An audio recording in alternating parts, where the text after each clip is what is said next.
The Rock and Roll and Coffee Show is brought to you by Writers and Rockers Coffee Company, keeping the music and memories alive with some damn good coffee. Be sure to pick up your Rock and Roll and Coffee Show coffee only at writersandrockerscoffee.com. And also brought to you by Retroactive, located at Broadway at the Beach in Myrtle Beach, South Carolina, keeping you retro with everything from 70s, 80s, and 90s. ShopRetroactive.com. It's the Rock and Roll and Coffee Show. Yeah, we do.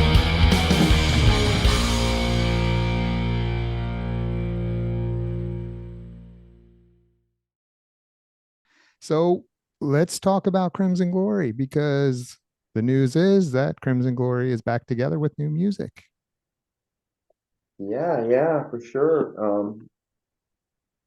Three of us original members, Dana, the drummer, Jeff, the bassist, and myself have brought the band back with a couple new members. Travis Wills on vocals from Dallas, Texas, and Mark Borgmeyer from here in Sarasota. You've played with Mark before, right? Yeah. Mark's played with me for years on some of my solo albums and Ben Jackson Group, Avenged and Benji, and Jeff and Dana and I have known him for years, so he seemed like the obvious choice for our revamping of Crimson Glory. Sure. Now let me ask you this: when did this idea come about to decide to put it back together? There was this really great singer named Mystique, guy from Greece, and he was brought to our attention by a friend of ours named Tom McDine.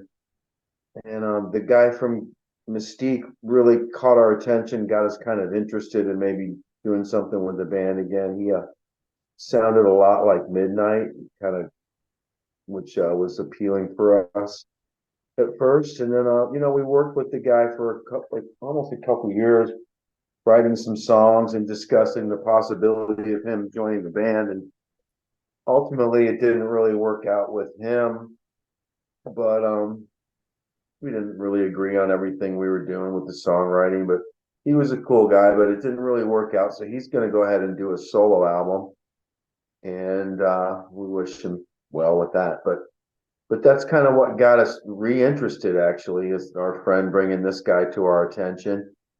And when it didn't work out with him, Jeff and Dana and I were already kind of amped up with some of the new songs that we were working on. And we said, well, we'll find somebody and we'll just do this. And we did. We looked at a couple other singers before we kind of happened upon the guy we have now, Travis. And what excited you about Travis? I mean, what was it that he brought to the band? Well, what excited me was, I guess, he sent us a version of him singing one of our classic songs, Painted Skies, and it sounded really good. He was really capturing the emotion of the song and didn't sound exactly like Midnight, like he was trying to copycat him. He kind of had his own sound, his own voice, but he was really nailing it and sounding really good with it. So I was like, this guy's something else. Mm-hmm. Yeah, and that's one thing I noticed about his vocals is he's got a really great voice that fits the music, and it doesn't sound like Midnight. He doesn't. It's like you said, he's not trying to sound like Midnight. Yeah. And I think with the guy that originally had us interested, Mystique, he probably sounded too much like Midnight. Maybe some of the fans might have loved that. Some of them might have been like, I don't know, hey, there's only one Midnight guy. What are you doing? He really kind of really trying to sound like him. And so I give him credit for that. But maybe better, I think now in retrospect, that we have a guy like Travis who has more of his own voice, his own identity, and he's not trying to just be, another clone of Midnight, but kind of his own guy. Yeah. I think that's good. I think when you guys had Todd in the band, the stuff I heard with him was almost, in my opinion, that way. Like it was almost, he was trying to sound like Midnight a little too much. And I also think he's doing that in Queensryche as well. But although it sounded great, it was still, it's great to hear you guys with a fresh voice to you. Oh, thanks for saying that because yeah, that's kind of our feeling too. Hmm. Hmm. Now, how many songs do you have recorded? Right now we have two songs fully recorded, mixed, mastered, ready to reveal to the world. We've already put one out with a lyric video, which maybe you've checked that one out. Hmm. Hmm. How do you pronounce that? Triskaideka. Triskaideka. It's like what, 13 or something like that? Yeah, it's the Greek word for 13.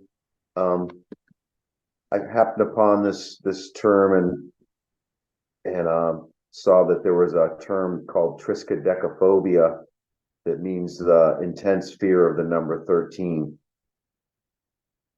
This is a phrase, uh, a, a medical terminology, I guess they came up with back in like 1910, where this was put in the dictionary, this word triskaidekaphobia, which just means that the fear of the number 13. So Mhm. that's kind of what the song and the theme of the song is based around. Okay. And what's the name of the second song?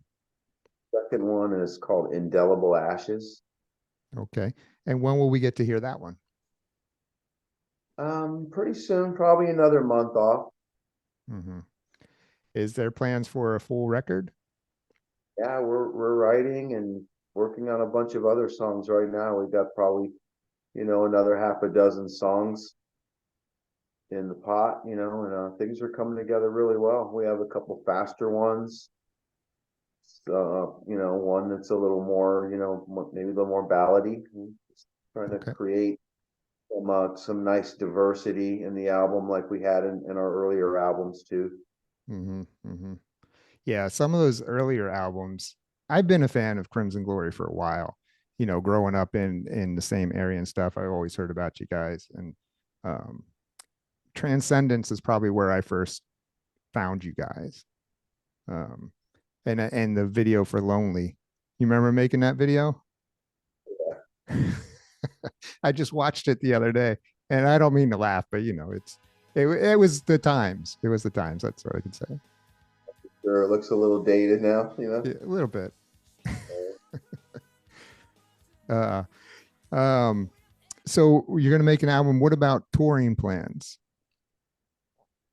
Yeah, well, we already have a couple things going on with that. We have one festival called the Keep It True Festival in Germany, and we're headlining that festival on October 5th, 2024 this year. And it's a big festival, like a 2 day festival in Germany, a Friday night and then a Saturday night. A bunch of bands each day. And the Saturday night, the last night, the main night, we're headlining. So we're looking forward to that. That's going to be a lot of fun. I think on the bill that day with us is Y&T. I think they're on right before we come on. Okay, okay. When's the last time you guys played over there? 2012. So it's been a while.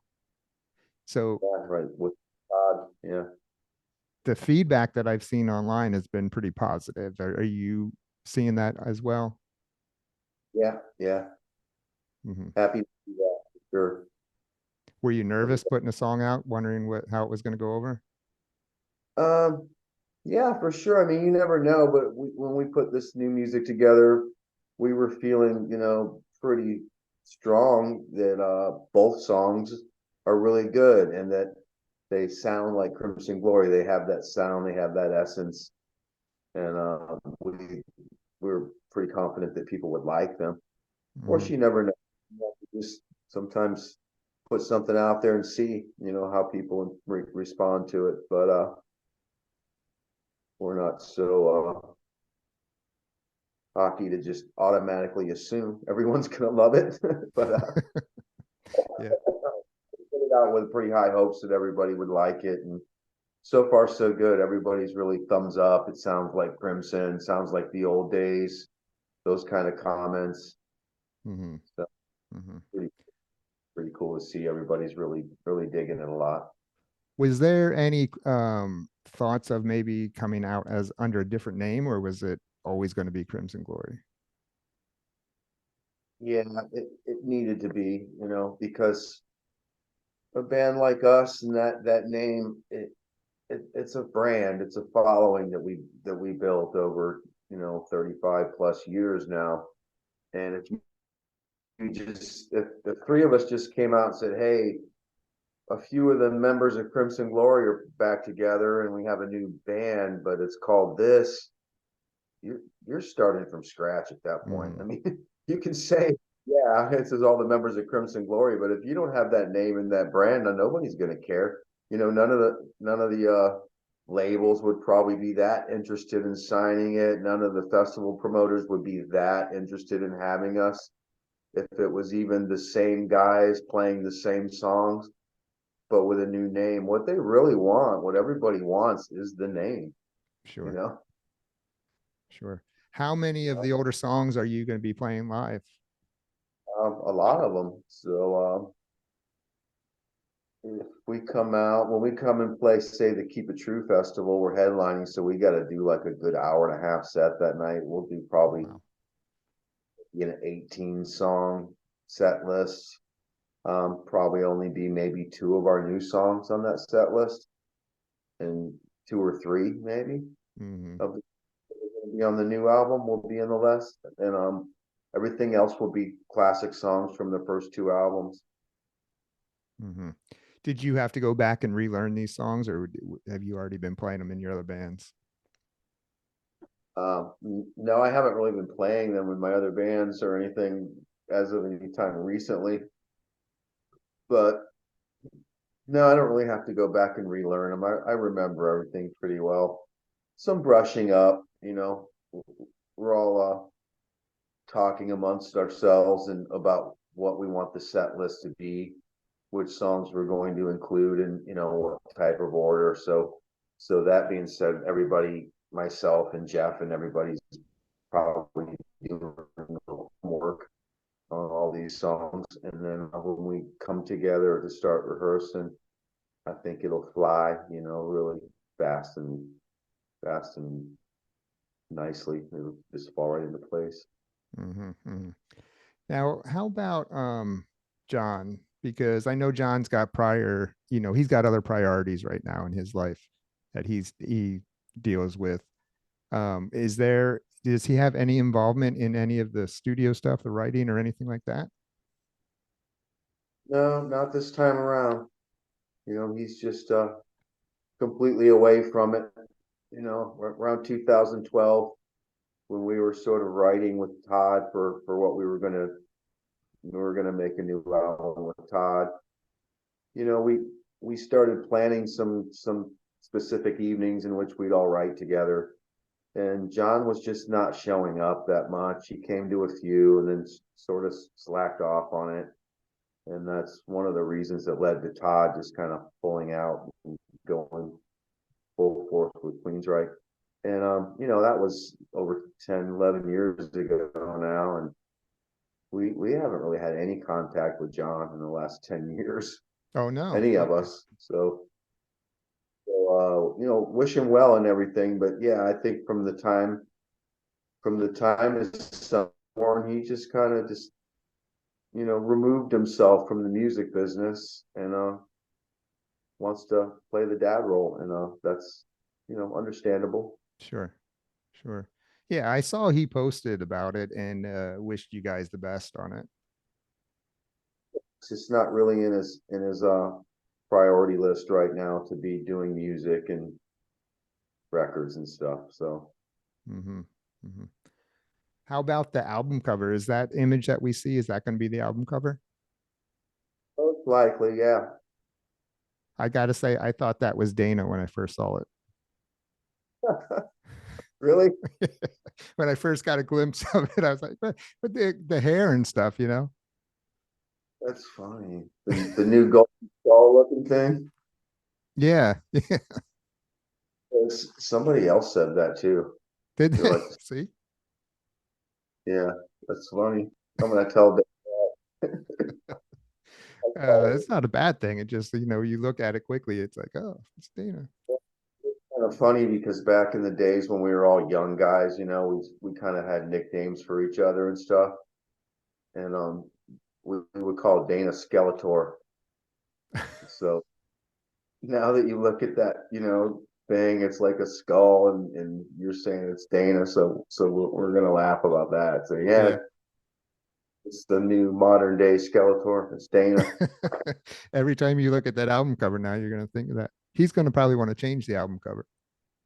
A guy we're working with who designed our new website came up and with that artwork for us, and initially it's designed for a T-shirt for us. We're already pushing a T-shirt with that art on it, but the more we looked at it, we're like, this is really cool. It's an original piece of art that he made for us, and we thought maybe this would just be a good album cover. So, Mm-hmm. but there's a little time probably between now and the time that we complete the rest of the album. So you never know. We might come up with something different art Yeah. wise, and then but we all like that piece, and it's something we may use It's for pretty the album. badass looking, I think. I think. Well, thank you. It could be a good way to go. Are you releasing these songs right now on your own and shopping to labels, or what are we doing label wise? Yeah, we put out the one song, made a lyric video and just put it up on YouTube to just see how people react to it. And we've already had a couple of labels reach out to us and make some offers, and it's just we just want to take a little time and think about it before we just jump on the very first deal that's presented to us. We just got the single out within this last month, and we're just going to let it ride for a little bit, maybe get the second one out. We're busy working on the rest of the songs. We're writing and demoing and sharing ideas with each other, and we'll just see, what other labels and might come into the mix of the conversation over the next, 2 to 4 months or so, and I'm sure a deal will be reached between us and somebody. Mm-hmm. Is that the goal, is to get it on a label? You don't want to do it yourself.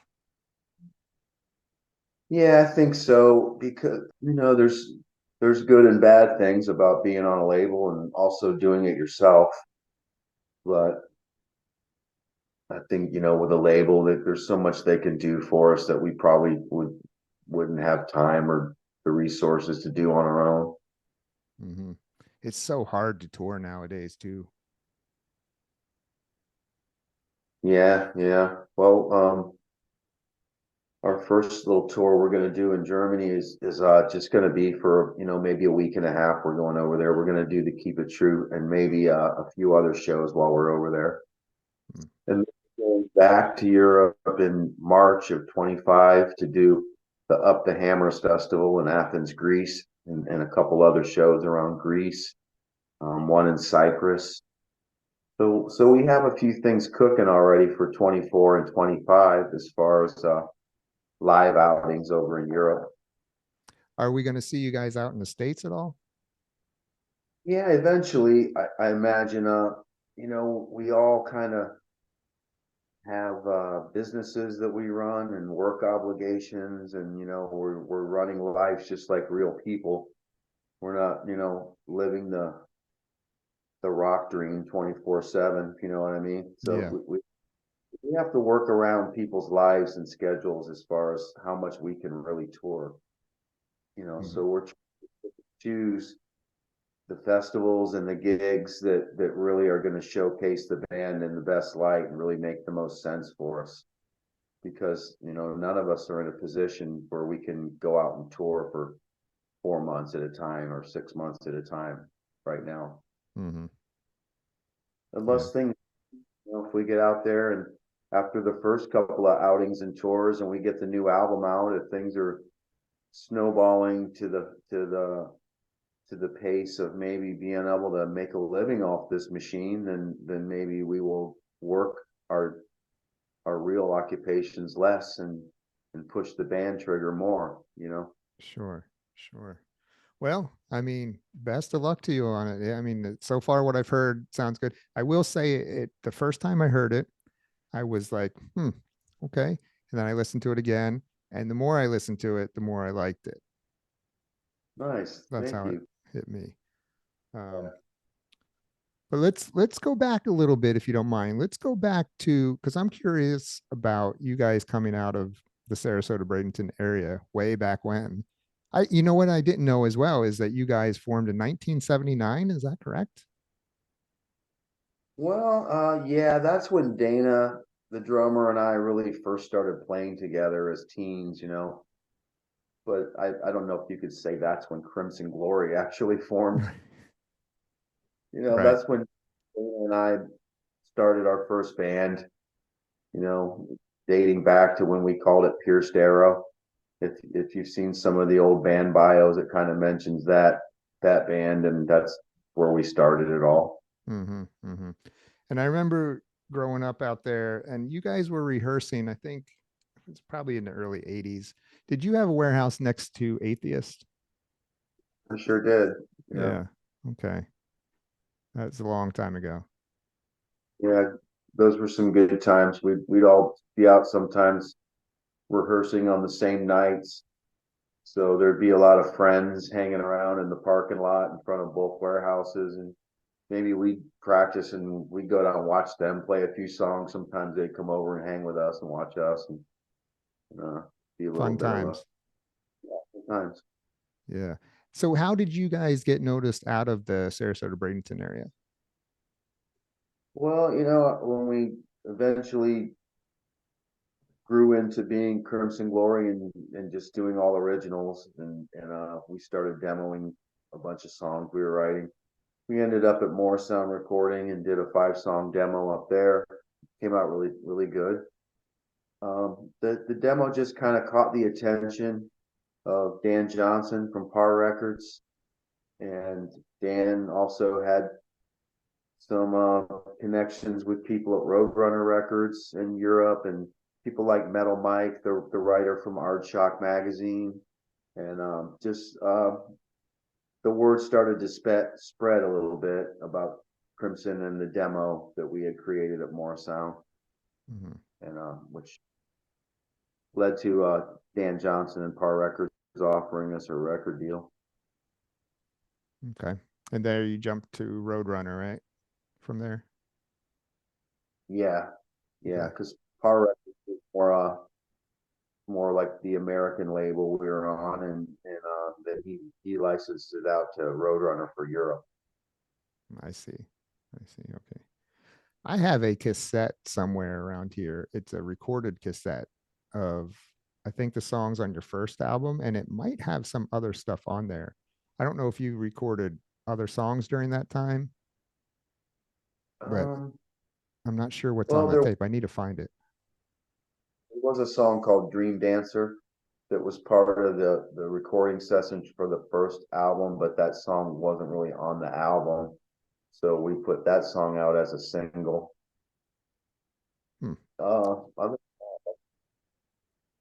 during the first era, that was the amount of the songs we had. I think the 8 songs that were on the album, and the ninth song was Dream Dancer.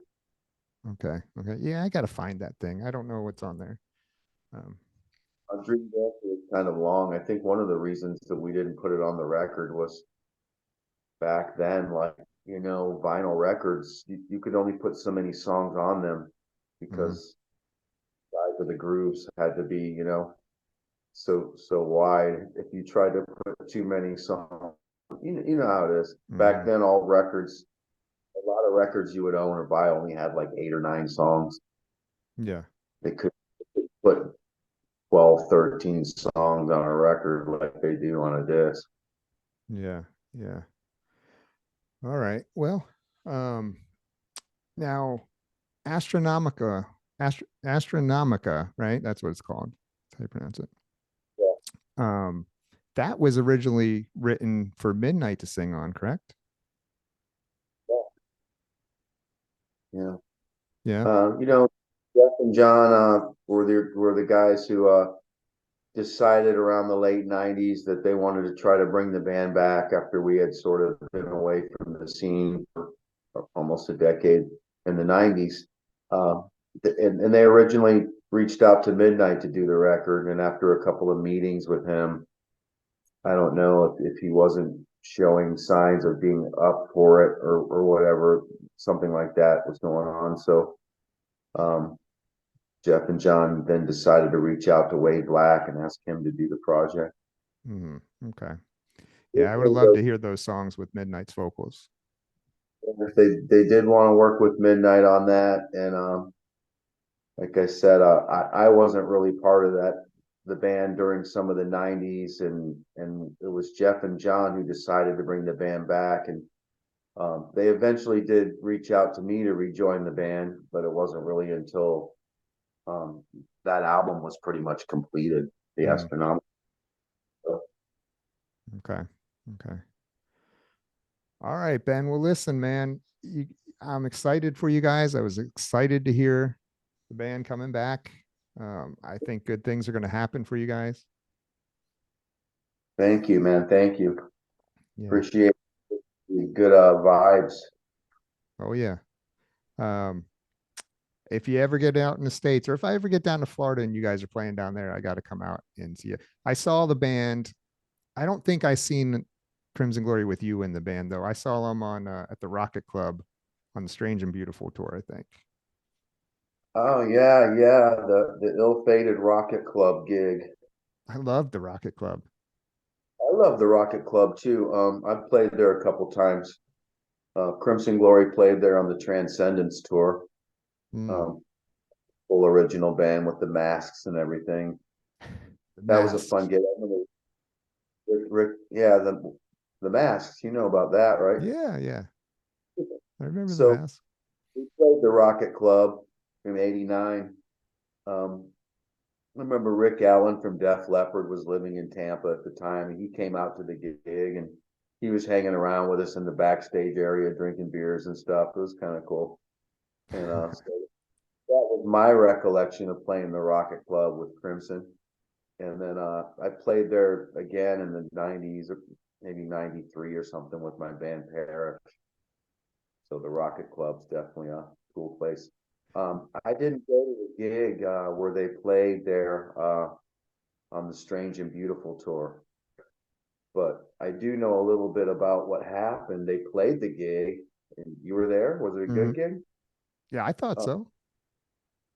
What I heard is Midnight didn't have a very good gig, or he was having some issues remembering some parts or this or that. I don't know, but all I do know is that they fired him the next day after that gig. After that gig.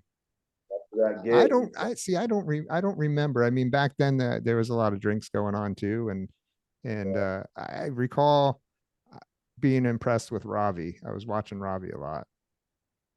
Yeah, he was definitely a showman. Yeah. For whatever reason, I don't know. That was the first gig of that tour, and they did it. And Midnight was let go the next day, and they replaced him with a singer named David Van Landing, and he's tour. That's. I don't know if I agree with that. It was a short tour. It was only like maybe a couple of weeks of dates they did in America. Dave Van Landing was the singer on the tour. Midnight was only on the very first show of the tour. And then after the tour ended, they sort of disbanded the band completely for like I said, almost the next 10 years. So I wasn't aware of that was this only show on that tour. The beautiful era of the band kind of came and went really quick. They made the record. First outing with Midnight was kind of a blunder, and they let him go, and then they just disbanded a couple weeks later. Midnight was so good though. I mean, he's probably one of my favorite rock vocalists. I was doing some tour managing with Neurotica for a little bit, and we did a private party out on the Key, and Midnight played as well. He played acoustically though, and I remember watching him just singing, man. He shined at that, didn't he? So good. He could just sit and entertain a room just by himself, on the acoustic and sing. He would just put, chills down your spine. He was so good. Yeah. And live with the band and the full lineup, he had nights as well where he was just mesmerizing and amazing, and like no other. He was a very rare individual. Yeah. And then he struggled a little bit, with drinking during the Transcendence tour, and it sort of escalated in his life, in the following years, and sort of caused him some problems as far as, performing at his top peak, Yeah. but we do remember him in the highest, amount of honor and light. And we know what he could really do when he was at the top of his game, and he was really something else. Yeah. Yeah. Yeah. He was special. Definitely. Yeah, so much. Mm. Great All right. talent, great friend. Yeah. Yeah. All right, Ben. Well, listen, man, again, best of luck on the future of Crimson Glory. Sure, appreciate it, man. Good talking with you. Yeah. Good catching up. Awesome. Okay. All right, buddy. Yeah. Good night.